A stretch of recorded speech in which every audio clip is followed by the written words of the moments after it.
Monster, Chapter 12, Basketball Eyes. Pearl looked across the landscape of ferns and trees until her gaze reached the back wall. She gasped.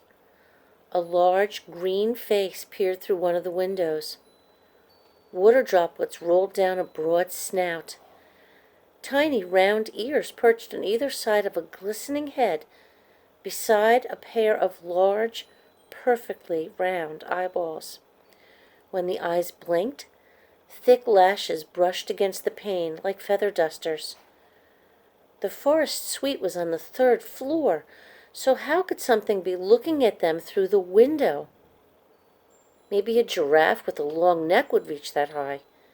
But giraffes were known world creatures, and giraffes weren't green.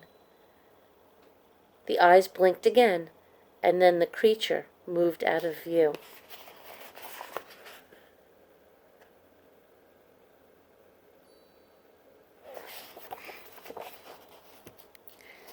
Forgetting all about the Sasquatch's bubble-blowing lesson, Pearl scrambled to her feet and pushed her way through the undergrowth. Sticks and pebbles crunched beneath her flip-flops. Ben followed. Then they stood side by side, their palms and faces pressed against the glass. The 3rd floor offered a sweeping view of the lake that lay behind the old button factory. The turquoise-colored water rippled, stirred by a gentle breeze. Where'd it go? Pearl's gaze darted back and forth. Do you see it? No, Ben said. What do you think it was? I don't know, but those eyes were as big as basketballs. Oh, look! A new ripple formed, larger than the others, and began to move slowly across the lake. Then a green hump emerged, followed by a tail. It's huge, Ben said. With a graceful roll, the creature disappeared into the lake's depths. All that remained were some air bubbles bursting at the surface. Pearl and Ben waited, but the creature did not reappear.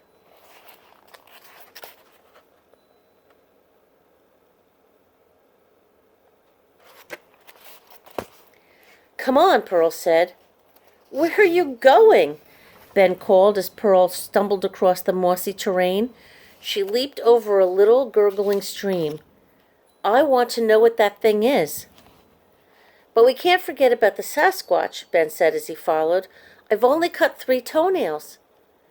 We'll come back and finish. She scurried around a pine tree and headed for the elevator. Its doors were closed, so Pearl pushed the down button. But we're not supposed to leave the hospital, Ben reminded her. As Pearl spun around, her ponytail flicked Ben's face. Are you serious? You want to sit up here and clip toenails? Didn't you see that thing?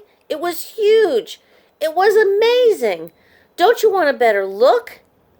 Well, Ben said, shuffling in place, sure, but what about the rules?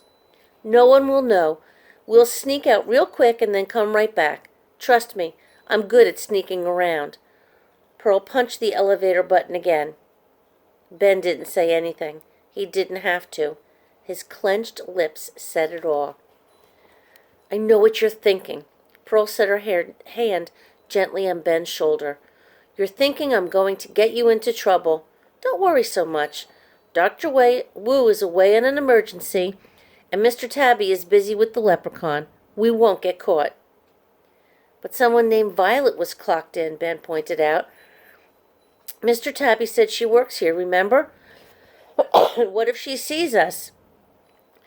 We'll tell her that we got lost. It's our first day. We're bound to get lost on our first day. The elevator doors opened and Pearl darted inside. Well, she asked, are you going to stay here and clip the disgusting toenails? Or are you going to find out what totally amazing creature is swimming in that lake? Ben looked over at the Sasquatch. It had fallen asleep against a tree trunk, a huge wad of chewing gum stuck in its fur. Okay, Ben said, stepping into the elevator. I'll come with you.